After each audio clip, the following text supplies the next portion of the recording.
The Real Opinion is brought to you by Rainstorm Car Wash. Get in and get clean today. And now we're joined by the man who has the real opinion, Mr. Geno Reynolds, who saw Pain and Gain. That's right. Michael Bay's Bay, new right? film. Okay. Right. I can't believe I'm about to say this. It's a decent film by Michael Bay. Really? Okay. Now, this is not giving him too much credit for being an incredible director or anything, because He pretty much makes video games. I don't know what to call him. Maybe I shouldn't say what I usually call him on air.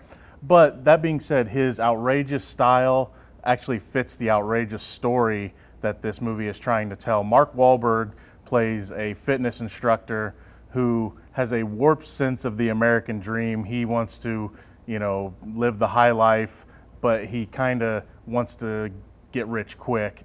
He follows this three-step program by a ridiculous guru that does the videotapes of "You Can Be Like Me." Yeah. And he comes up with this plan to kidnap somebody and basically steal all of their assets, and he gets two other guys to help him.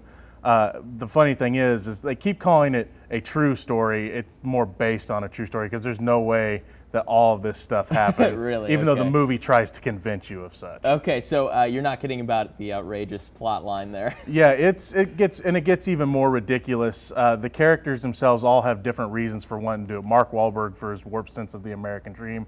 The Rock is a ex-con turned Christian that wants to just go straight, but he's kind of a simple guy who is duped easy. And Mark Wahlberg basically plays on that and makes him go along with everything. But then he gets back into drugs and stuff like that really messes up his life. And then Anthony Mackie plays a kind of a overly steroided guy. Really? That let's just say he needs the money to help his equipment work. Oh, okay. So they kidnap this guy. It's just a strange plot. But Michael Bay's style, the way he shoots films, really just fit it really well, and I was really surprised that. I'm not going to say it's a great movie and you should rush to the theater to go see it, but it would make a really interesting rental. Okay. When it comes out on video.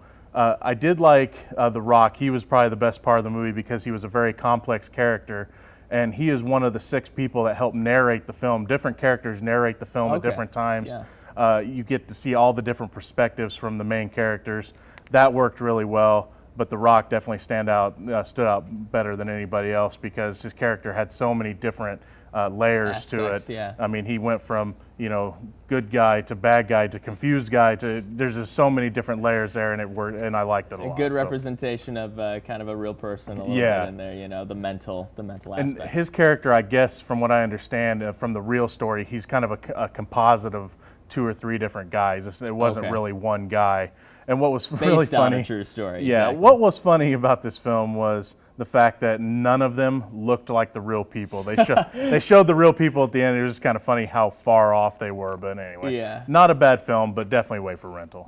Speaking of that, just kind of switching gears for a second, Argo, when they showed the picture, those were actually pretty spot on. Most of them were pretty close. Yeah, exactly. Except Ben Affleck, oddly enough. Yeah, right. Okay, so let's talk a little bit about C2E2. You went to Chicago the other weekend. Yeah, I had some celebrity interviews, and of course I revealed I was going to interview Diamond Dallas Page. Yes. And Bruce Boxleitner, who was Tron. But I ended up having a surprise interview. On my blog, I'm going to reveal who that was on Thursday. And I'm also going to talk about a celebrity encounter, and I will reveal the one question I asked Ron Perlman. Okay. Because that's about all you had time for. And I have to say, Ron Perlman is as cool as you would imagine he is. But overall, C2E2, I mean, Comic-Con in Chicago. Very busy. It's getting a little too busy, but it was actually I had a really good time. I stayed busy the whole time. I don't think I stopped moving the second I started. So a lot of fun, though. Good. All right. Making the best of it. That sounds good. All right. Well, thank you so much, Geno. We appreciate it, and we'll be right back. The Real Opinion is brought to you by Rainstorm Car Wash. Get in and get clean today.